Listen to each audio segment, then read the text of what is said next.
a question came up, and it's like, what if the juggalos are sinning at the gathering? You go to the gathering, and there's going to be like unwise choices being made there. Objectively unwise choices, sure. Okay. Stand in holy places, right? I can literally be surrounded by sin and still be in a holy place myself.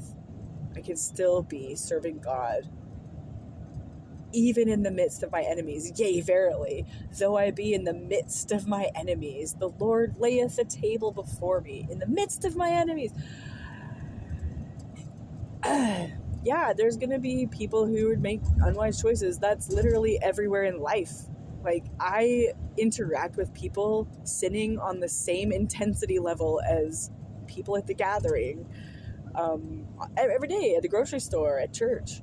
You go to church, there are people committing sins at church with the same, like a different sin, but the same intensity level, if that makes sense, as the juggalos at the gathering.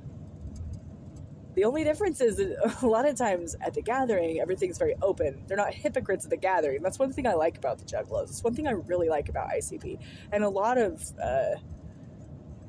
so-called sinful counterculture music, because it's non-hypocritical. I think we all sin. And then there's hypocrites and there's not. And we go to church and we're amongst the saints, right? Well, we're amongst people who look really good. But I can guarantee you, they are sinning with the same intensity as the juggalos, right? It's just, I don't know. How much do you hide it and try to look like you're doing the right thing? I don't know. But there's also people who are sinning as frequently. There are actual saints at church.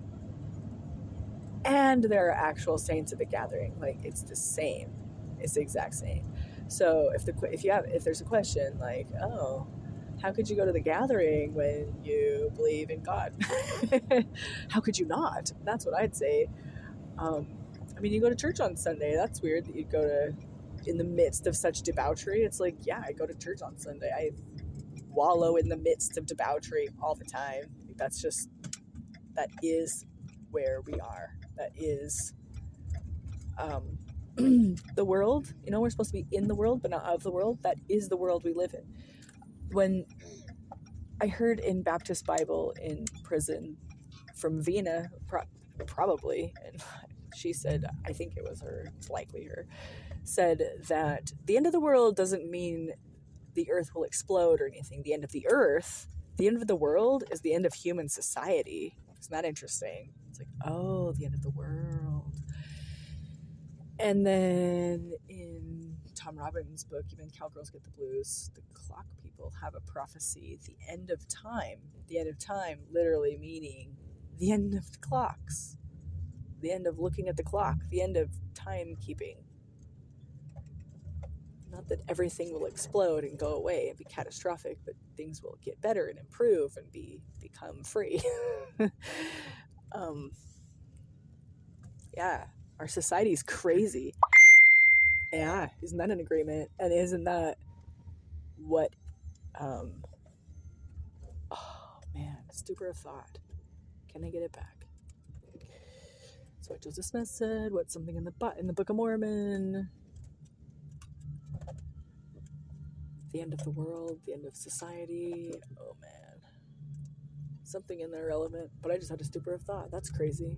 That happens sometimes. We're counseled not to speak when we have a stupor of thought, so I will try not to retrieve it. Hopefully it comes up later. Oh, it was a good one.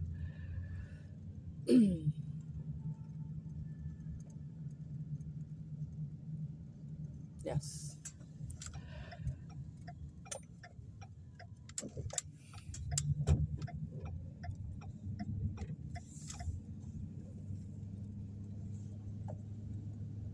Well, I guess that's it.